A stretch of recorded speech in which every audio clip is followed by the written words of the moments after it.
Okay, so we're going to collect some soil for our pH test.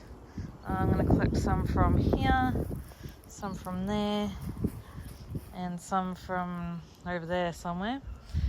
So what I want to do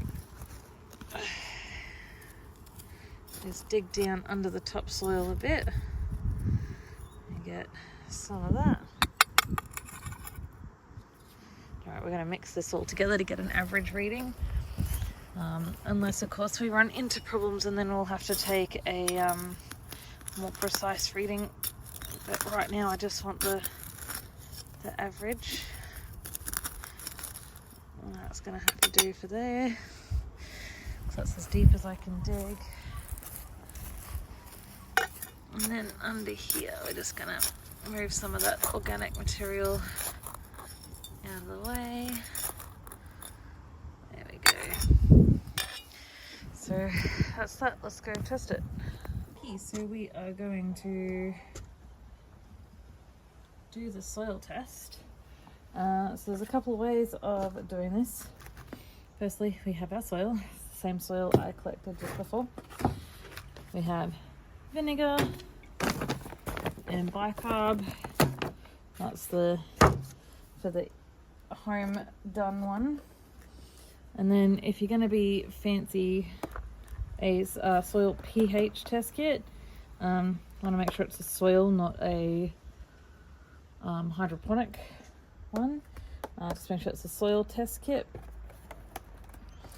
Now, let's get everything out. Pretty much the same for all the tests. Just want to start with a clean board, relatively clean.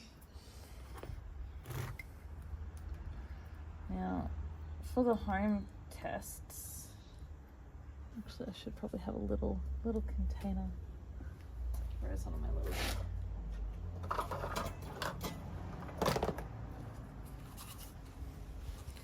So, now they said if you have soil, I'm going to use some water from our soil sample test, our structure test. Just because it'll be the same pH as whatever this is. Got our damp soil, scrub a bit more. Now for the pH test, the home one, I'm sorry, excuse the cat toy in the background. Getting some, let's see if we can really get some bicarb. Oh, that's a bit much. So if this is acidic, this bicarb in this soil, where are we, is going to bubble up. The same way that bicarb bubbles up when you mix it with vinegar. I see no reaction. So this either means we have a zero, like a neutral pH, or we've got a basic pH. Now, the vinegar one is a bit different. This one, because the vinegar is a liquid, we can just pour it straight onto our soil sample. Oops. Open the vinegar first would be a great idea. And I'm just going to pour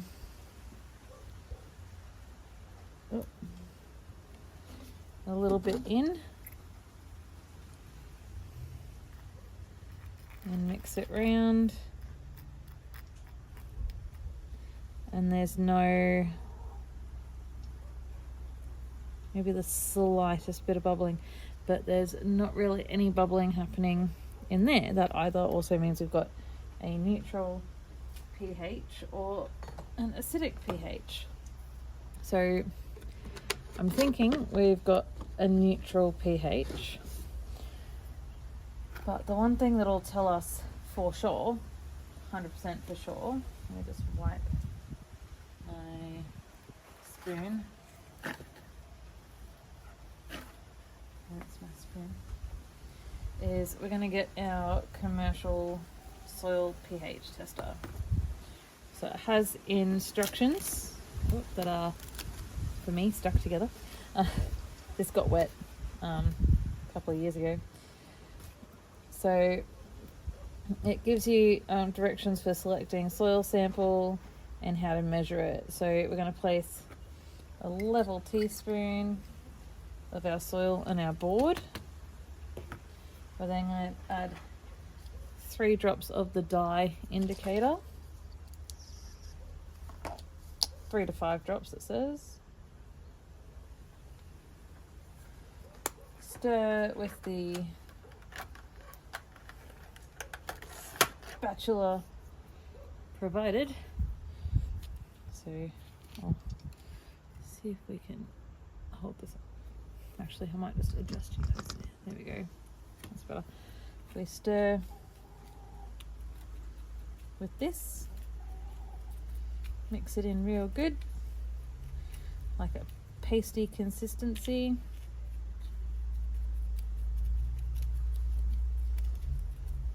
So we get a nice even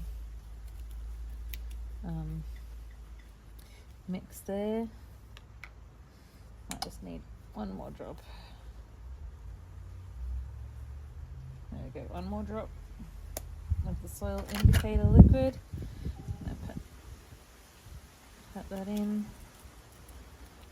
Okay, and then we're going to dust the paste with the white powder provided. Dust, dust, dust, dust, dust, dust.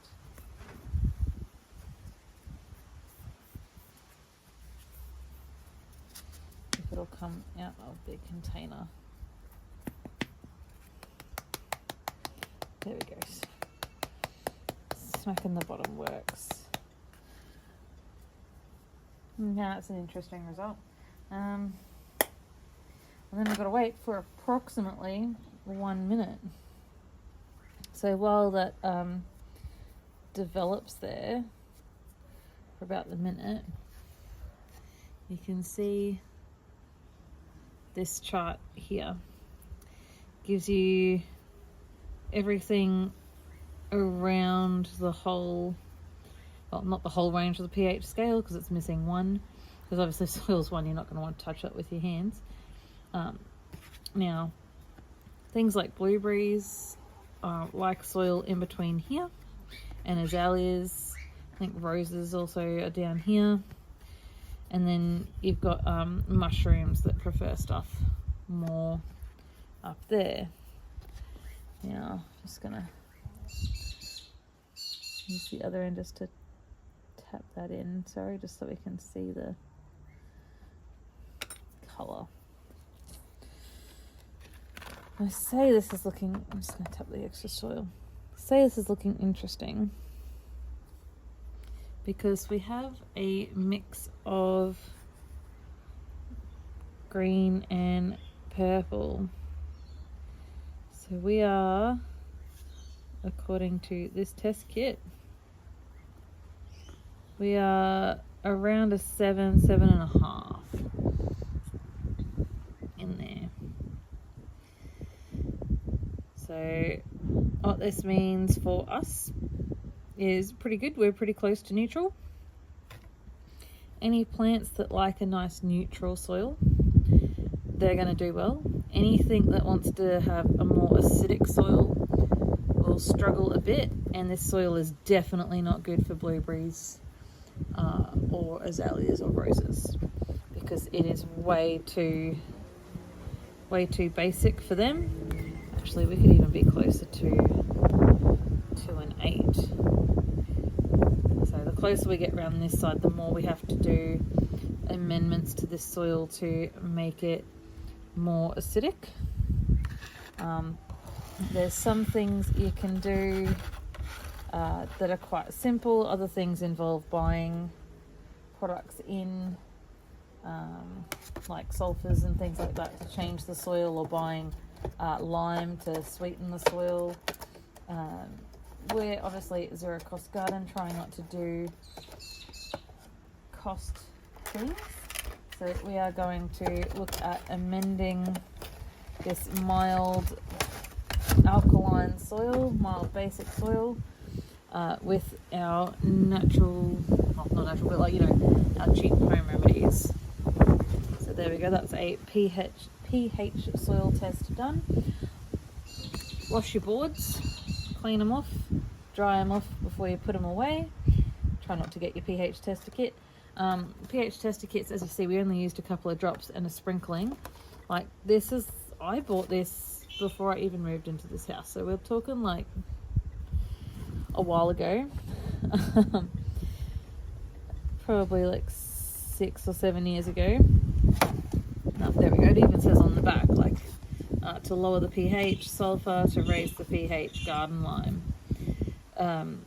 Also the instructions on the back as well as inside on that pH test kit. So, I mean, these are pretty easy and cheap to buy from hardware stores, garden centres. You could probably get them online, but they do last a long time. So realistically, like, I've got a very good value out of this. And as I said, you can use the bicarb or the vinegar. Interesting enough, our soil was close enough to basic that I would not have expected the vinegar to react. So what we will do, get some bicarb, just so we can see how basic this would have needed to be for, well, that's a bit too much indicator. That was 1 to 2 drops, but yeah, it's so purple. You can also do this if you have red cabbage. You can use red cabbage to make your indicator dye. I don't have any red cabbage at the moment, and you can use corn flour as your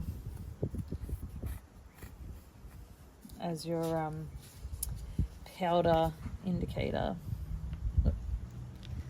That's why it wasn't coming out before, but you can see how purple, can you see it? Yeah. You can see how purple this is going in that starch there.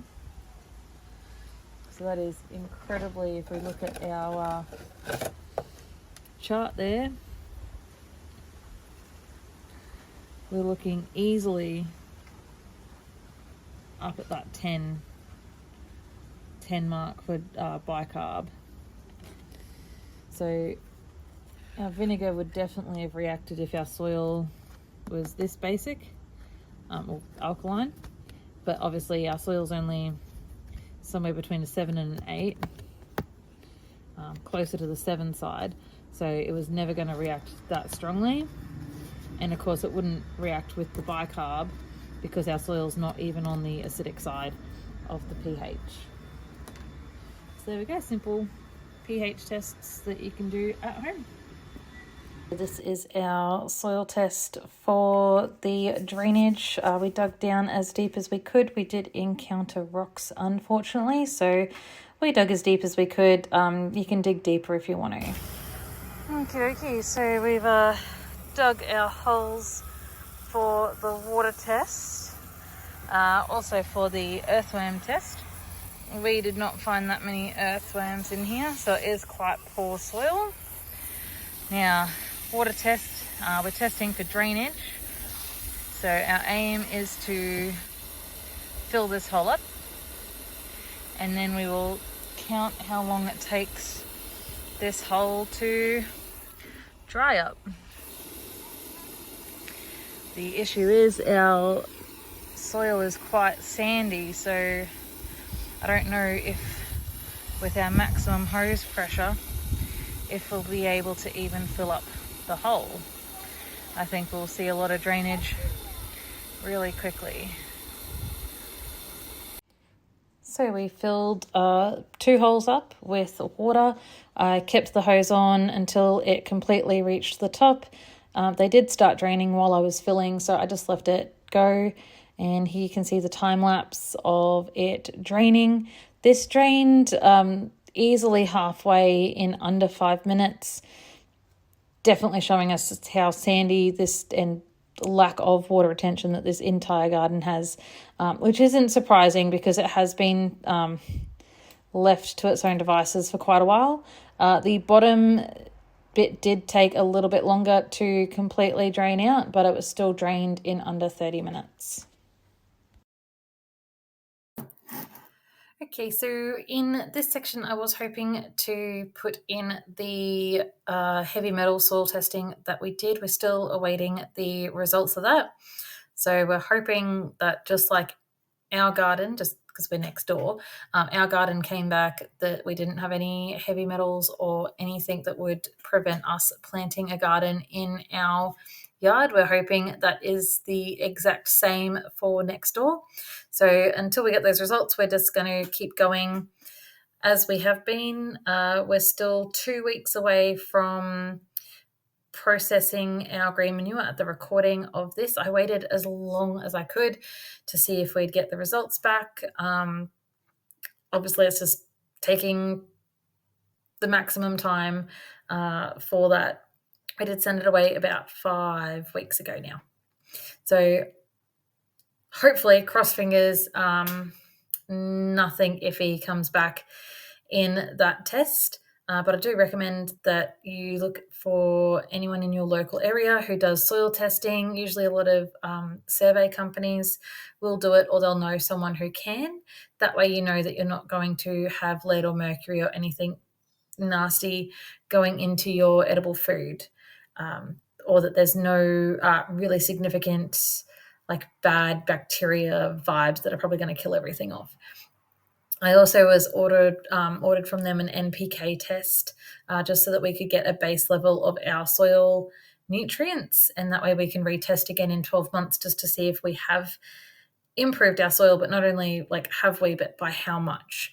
So still awaiting those tests, and I will tack them onto the end of whatever video that I'm up to when that comes out. But I hope everyone's enjoying this series. It is taking longer in the early days to get content out to everybody, just because I'm trying to do things in real time whilst also keeping up to date with the videos. So please bear with me. Also, I'm very new to all of this. But if you enjoy, please definitely give a like, a subscribe, all of the above. As I think every other content creator on here says, it does help their channel. All I want to do is just reach people who are in similar situations to us, where they're in that lower income, they do have space that they can garden in, and they're wanting to set up a garden with as little cost as possible and be able to have food for their families that's pretty much free of charge. So the more you like and share this video, or save the video, or just let it play in the background while you do other tasks, all of that helps out and increases the reach that I have to be able to reach those people who I'm hoping to help. So thank you so far for watching my first 3 episodes. The next episode, which is the green manure, all about green manure, is coming soon, particularly because I've got to chop and drop it in 2 weeks. So I'll have, hopefully the whole video will be up and processed after like mid-August. Also great because I have done a collaboration with the Shed Organics for our green manure blend, and I was able to get some samples, so it's still a zero-cost garden. So yeah, I hope you're still enjoying. Please stay tuned for the next video, which should be up in a couple of weeks, 3 at the most. So please bear with me. Thank you all for watching. Thank you for subscribing. It means a lot. Thanks.